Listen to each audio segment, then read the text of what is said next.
থাকুন। অনেকের ধরেন কারোর অসুখ আছে, হয়তো কোনো বিপদ আপদ আছে, হয়তো কোনো পেরেশানি আছে।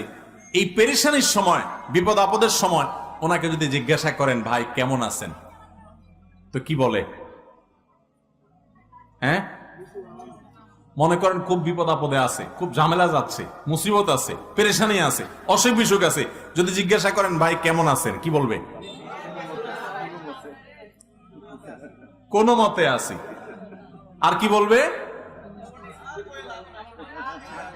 আর কয়া লাভ নাই। আর কি বলবে? আর কেমন থাকবো, কেমন আছি দেখতেই তো আছে। এরকম নানান কথা না বলি আমরা? আহা, এটা ইমানদারের কথা না ভাই, এটা ইমানদারের কথা না। এখন আপনি বলবেন হুজুর এটা কোনো কথা? বেচারা বিপদে আছে সেটা বলতে পারবে না? হ্যাঁ, বিপদের কথা বলবেন মালিকের কাছে। বিপদের কথা কার কাছে বলবেন? জায়গা মতো বলবেন। আরে গোলামদের কাছে বিপদের কথা বলে লাভটা কি? গোলামদের কাছে বিপদের কথা বলে লাভ আছে? বিপদের কথা বলতে হবে কার কাছে? আল্লাহর কাছে। দুই হাত তুলে চোখের পানি দিয়ে বুকটা ভাসিয়ে দিবেন, ভিজিয়ে ফেলবেন। ইমানদার তার বিপদ আপদের কথা, তার কষ্টের কথা অবশ্যই বলবে। বলবে না মানে? না বললে মানুষ হালকা হবে কোত্থেকে? কিন্তু ভাই বিপদের কথা আল্লাহকে শোনাবেন। বিশ্বাস করেন, মানুষের কাছে বিপদের কথা বললে বিপদ কমবে না, বরং বিপদ আরো কিরকম বাড়বে। আমি বলি, কারোর কাছে নিজের কষ্টের কথা বললে মানুষের মন শান্তি পায় না, মন আরো অস্থির হয়। আমি অর্থের কষ্টে আছি, আমি একজনকে বললাম ভাই অর্থের কষ্টে আছি, তার কাছে আমি ছোট হলাম না বড় হলাম? কারোর কাছে ছোট হইতে কারোর ভালো লাগে? কিন্তু আপনি যদি জায়গা মতো বলেন, মালিকের কাছে চোখের পানি ফেলে বলেন, আল্লাহ আমি অনেক কষ্টে আছি মালিক, আপনি জানেন সবকিছু, আল্লাহ আপনি আমার প্রতি রহম করেন, আল্লাহ আপনি আমাকে ভিক্ষা দান করেন, আল্লাহ আপনি আমাকে অনুগ্রহ করেন।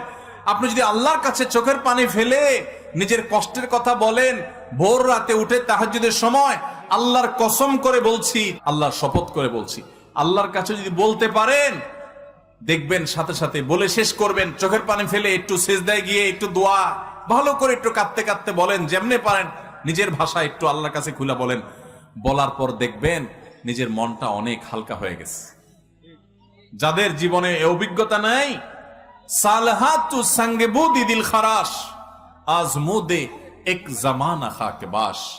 বহুকাল পাথর হয়েছিলে, কিছু সময় একটু মাটি হয়ে দেখো ভাই, একটু মাটি হয়ে দেখো, একটু মাটি হয়ে দেখো, আল্লাহর কাছে একটু বিনম্র হয়ে দেখো, আল্লাহর কাছে একটু ছোট হয়ে দেখো, একটু চোখের পানি ফেলো ভাই।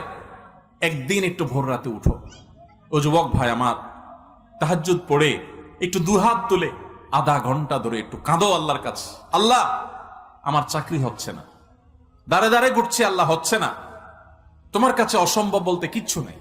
তুমি যদি জীবনের শেষ মুহূর্ত পর্যন্ত চাকরি না দাও, তোমার ব্যাপারে আমার কোনো অভিযোগ নাই মালিক, কিন্তু আমি তোমার কাছে রহমত চাই, দয়া চাই, অনুগ্রহ চাই। আল্লাহ আমাকে অমুক কষ্ট দিয়েছে, আমি কারোর কাছে শোনাতে চাই না, আল্লাহ তোমার কাছে বলে রাখলাম, তুমি আমার মনকে শান্তি দাও। ভাইরা, আল্লাহর কাছে এভাবে যদি খুলে খুলে কথা বলেন না, আপনি দেখবেন কথা বলার পর আপনার মনটা হালকা হয়ে গেছে, অনেক শান্তি লাগছে, দেখবেন অনেক বেশি ভরসা পাবেন, অনেক বেশি আস্থা পাবেন। আল্লাহর শপথ করে বলছি, পরীক্ষা করে হলেও আল্লাহর কাছে নিজের অভিযোগগুলো বলার অভ্যাস গড়ে তোলেন, চেষ্টা করেন। তাহাজ্জুদে পড়ে, তাহাজ্জুদে উঠতে পারেন না, দিনের বেলায় রাতের বেলা 2 রাকাত নফল নামাজ পড়ে কোন একটা কোনায় দাঁড়িয়ে বসে দুহাত তুলে আল্লাহর কাছে একটু চোখের পানি ফেলেন, একটু চাইতে থাকেন। মুখে কিচ্ছু বলতে পারেন না, দরকার নাই, শুধু চোখের পানি ফেলেন আর মনের ভাষায় কথা বলেন। আল্লাহ তাআলা আলিমুম বিযাতিস সুদূর, অন্তরে মানুষ কি বলে সেটাও আল্লাহ জানেন। শুধু চোখের পানি ফেলে আল্লাহর কাছে অভিযোগগুলো বলেন, ইনশাআল্লাহ আপনার মন হালকা হবে। আমরা কি করি? বিপদ আসলে অভিযোগের কথা মানুষকে শুনাই আমরা নাশুকরি করি। যদি জিজ্ঞাসা করে কেমন আছেন, ভাই কেমন আর থাকবো, দেখেন না কেমন আছি, কি চলতেছে দেখতেছেন না, আমরা নাশুকরি করি। এ নাশুকরি করলে পরেশানি কমবে না, পরেশানি আরো বাড়বে, আর আল্লাহ তাআলার নাশুকরির কারণে আমি গুনাহগার হব। এখন আপনি বলতে পারেন হুজুর আমি কষ্টে আছি, তো আমি বলবো না যে হ্যাঁ ভাই আমি কষ্টে আছি বলাটা দোষের বিষয় না, কিন্তু ইমানদার কষ্টের মধ্যে থেকেও আল্লাহ শুকরিয়া আদায় করবে, কষ্টের মধ্যে থেকেও আল্লাহ। এখন কেউ বলতে পারেন এটা কেমন কথা বললেন ভাই, কষ্টের মধ্যে থেকে শুকর আদায় করবে কেমনে? একজন মনে করেন মোটরসাইকেল অ্যাক্সিডেন্ট করছে, বাইক অ্যাক্সিডেন্ট করে বেচারার পা ভেঙে গেছে, হাত ভেঙে গেছে।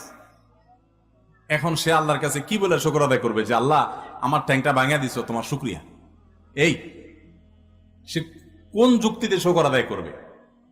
এই যে একটু আগে বললাম যে বিপদেও আল্লাহর শুকর আদায় করতে হবে, তো এখন বেচারা কোন যুক্তিতে শুকর আদায় করবে? যুক্তি শুনেন। যুক্তি হলো, এই যে লোকটা বাইক অ্যাক্সিডেন্ট করেছে, তার হয়তো একটা হাত বা একটা পাও ভাঙছে বা অন্য কোনো ক্ষতি হয়েছে, ধরেন একটা পাও কেটেই ফেলে দিতে হয়েছে বা পড়ে গেছে, আলাদা হয়ে গেছে, আল্লাহ না করুক, এরকম কারো হলো। সে যে যুক্তিতে শুকর আদায় করবে সেটা হলো যে আল্লাহ তাআলা এই বাইক অ্যাক্সিডেন্টে আমার মৃত্যু দিতে পারতেন। পারতেন কি পারতেন না? অনেক মানুষ বাইক অ্যাক্সিডেন্টে মৃত্যুবরণ করে, অনেকের মৃত্যুও হয় না, এমন ভাবে পঙ্গু হয়ে যায়, এমন ভাবে ইনজুর্ড হয়ে যায়, আহত হয়ে যায় যে মাসকে মাস আইসিইউতে থাকার পর সেন্স আসে না, মরেও না বাঁচেও না। হয় কি হয় না?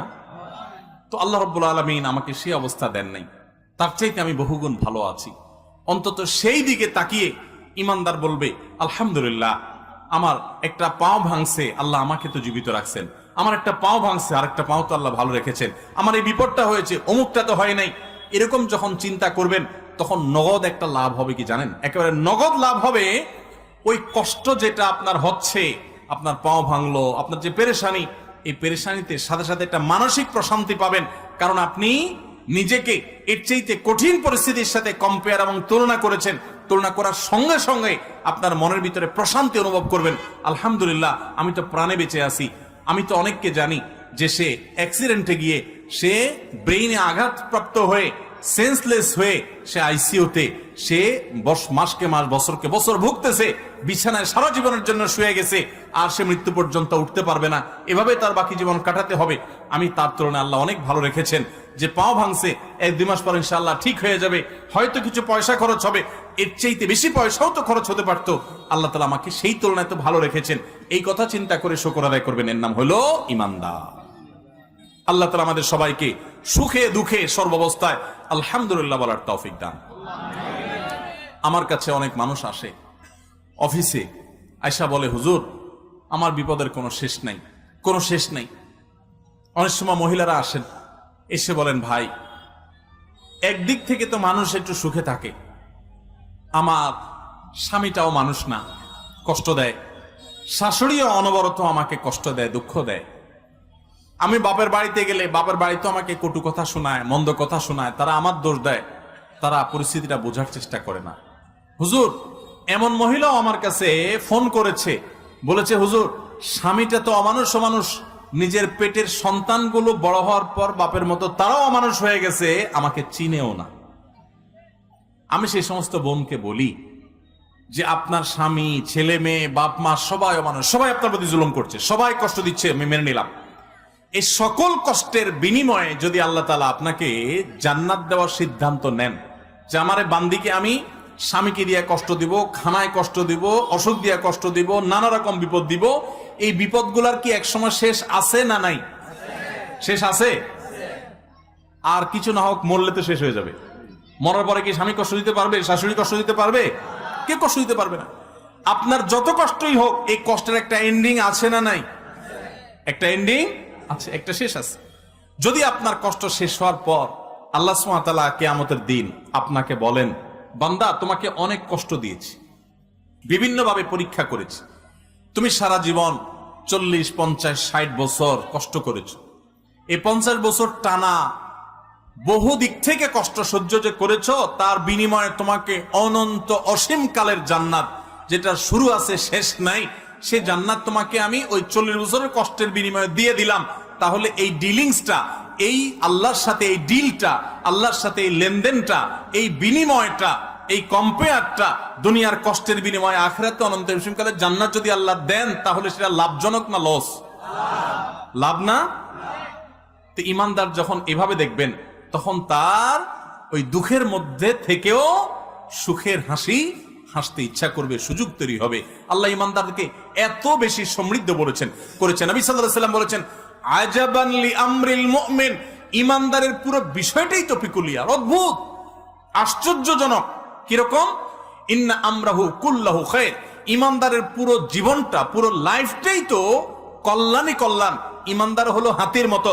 হাতি, বাংলা একটা কথা আছে না, হাতি বাঁচলেও লাখ মরলেও লাখ, এটা কথা বলে না?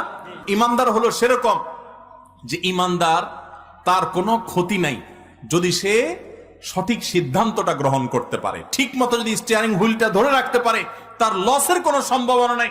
নবী সাল্লাল্লাহু আলাইহি সাল্লাম বলেছেন, ইন আসাবাহু খায়রুন, ইমানদারকে আল্লাহ যদি সুখ দেয়, শান্তি দেয়, টাকা পয়সা দেয়, সম্পদ দেয়, রোগবালাই মুক্তি করে দেয়, ভালো স্বামী, ভালো স্ত্রী, ভালো জীবন সঙ্গী, সঙ্গিনী, সন্তান সবকিছু দেয়, ভালো কিছু যদি ইমানদার পায়, তাহলে সে একদিকে তো ভালো কিছু পাইলো, পাইয়া আবার সাথে সাথে বললো এগুলো আমার কোনো ক্রেডিট কৃতিত্ব না, এগুলো সব আল্লাহর দান। সে যদি অন্তরের গভীর থেকে আল্লাহকে শুকরিয়া জানায় বলে আলহামদুলিল্লাহ, আমাকে যা দিয়েছেন সব আল্লাহ দিয়েছেন, আমি শুকরিয়া আল্লাহ করলাম, এরকম যদি সে করে, সুবহানাল্লাহ, তাহলে একদিকে সে সুখ ভোগ করলো, আবার সে শুকর আদায় করলো, শুকর আদায় করার কারণে জান্নাতের সুখ তার দাঁড়ায় গেল। তাহলে লাভই